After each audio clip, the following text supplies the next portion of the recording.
முஸ்லீம்க follow பண்ற குரான்ல என்னதான் இருக்கு, ஷார்ட்டா சொல்லுங்க, 2 நிமிஷத்துல சொல்லுங்க அப்படின்னு நிறைய பேர் கேட்கறாங்க. நான் 1 நிமிஷத்துல சொல்றேன், கேட்டுக்கோங்க. குரான்ல முக்கியமா 4 தீம் இருக்கு.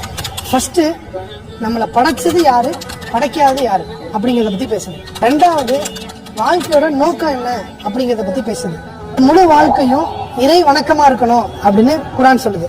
இறை வணக்கம்னா ஏதோ பள்ளிவாசல போய் 5 வேளை தொழுகிறதோ, இல்ல நோன்பு வைக்கிறதோ, இல்ல மக்கா மதீனாவுக்கு ஹஜ் யாத்திரை போறதோ அதை மட்டும் பேசல.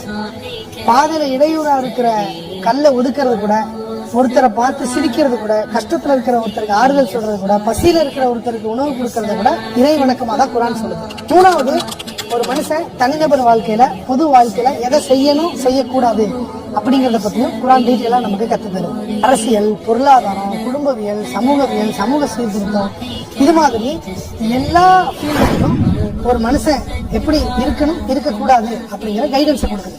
4வது முக்கியமான தீம் என்ன அப்படின்னா, நாம இறந்ததுக்கு பிறகு நிரந்தரமான ஒரு வாழ்க்கை இருக்கு, அழியாத அந்த வாழ்க்கை இருக்கா, சாத்தியமா அப்படிங்கறத பத்தி டிஸ்கஷனும் குரான்ல அதிகமாக பேசப்படுது.